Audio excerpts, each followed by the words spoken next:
कूद गया रणभूमि में, वो ऐसा दिलेर था। लड़ रहा रणभूमि में जैसे वो मां भवानी का शेर था।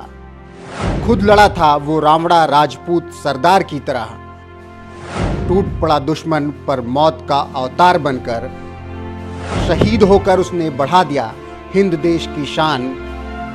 मेजर दलपत सिंह को याद रखेगा ये पूरा हिंदुस्तान।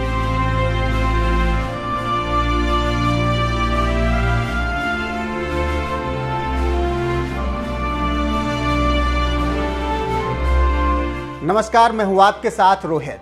आज हम बात देश के उस शूरवीर की करेंगे जिसकी शहादत की खुशबू विदेशी धरती से भी आती है, या फिर यूं कहें भारत के इस शेर ने अपनी वीरता की ऐसी दास्तां लिखी है जिसकी मिसाल विदेशों से भी दी जाती है। विश्व में कई ऐसी जंग लड़ी गई हैं जिसमें योद्धाओं की वीरता ने हर किसी को हैरान कर दिया है, और कुछ इसी तरीके से हैरान कर देने वाले भारत के एक योद्धा की ये कहानी है।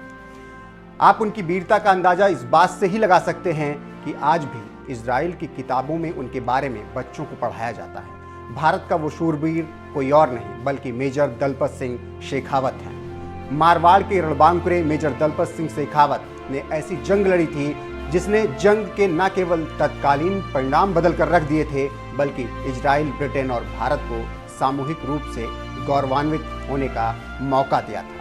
साधारण कदकाठी के इस वीर शिरोमणि को विश्व के श्रेष्ठतम फ्रंट फाइटर्स में सम्मिलित किया जाता है। आप में से बहुत कम लोग होंगे जो हाइफा की जंग से वाकिफ होंगे। जो भी हाइफा की जंग में हिंदुस्तानी बहादुर के किस्से से वाकिफ नहीं है, उसे इस जंग के बारे में हर एक बात जान लेनी चाहिए, क्योंकि आज भी इस जंग की शहादत से भारतीय वीरों की खुशबू आती है। आप जानकर हैरान हो जाएंगे कि हिंदुस्तानी तलवारों ने ऐसा जौहर दिखाया था जिसके आगे मशीन गनें नाकाम हो गई थी। उस समय मेजर दलपत सिंह ने कहा था, हमारे यहाँ युद्ध भूमि से वापस लौटने का कोई रिवाज नहीं है।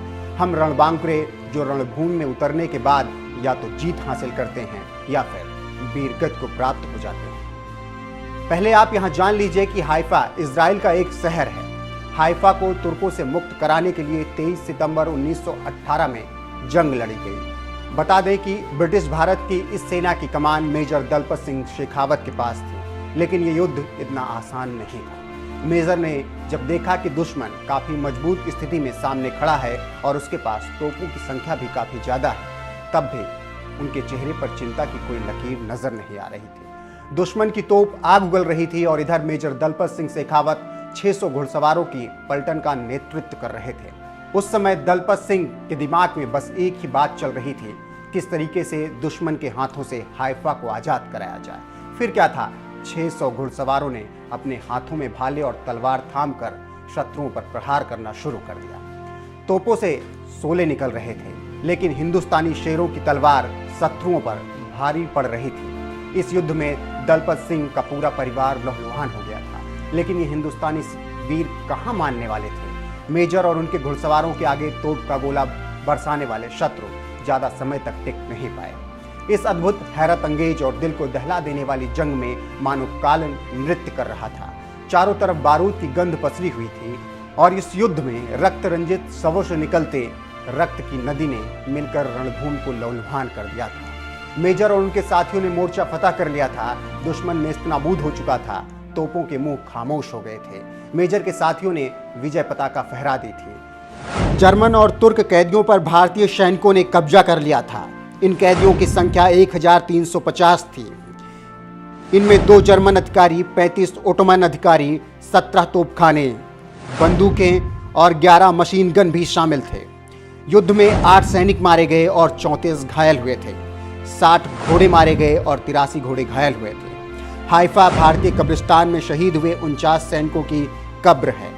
ये जंग घुड़सवारी की सबसे बड़ी और आखिरी जंग थी। इस जंग ने ही इजराइल बनने का रास्ता खोला था। 1918 में यही हाइफा यहूदी पहचान बना। 14 मई 1948 को इजराइल का निर्माण हुआ। फिर इस नए देश में यहूदियों के लिए रास्ता खुल गया। 1948 में इजराइल का अरब देशों से युद्ध शुरू हुआ। उस समय भी हाइफा युद्ध का केंद्र बना था।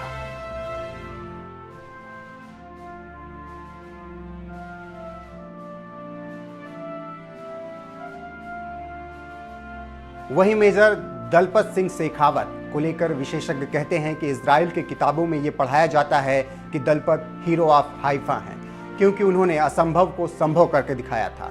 इस लड़ाई में भारतीय सैनिकों की जीत हुई, लेकिन दलपत सिंह आखिरी हमले से पहले ही मारे गए और कैप्टन अमन सिंह बहादुर को जिम्मेदारी सौंपी गई। खैर, भारतीय सेना के इतिहास में अनगिनत उदाहरण मिलेंगे जिसमें विपरीत परिस्थितियों में जिसमें दुश्मन को नाको चने चबवाकर हमारे जवानों ने किला फतह किया है। सिर्फ भारत ही नहीं, विदेशी धरती पर भी हमारे जवानों ने अपने रक्त से शौर्य गाथाएं लिखकर इस धरती की शान बढ़ाई है।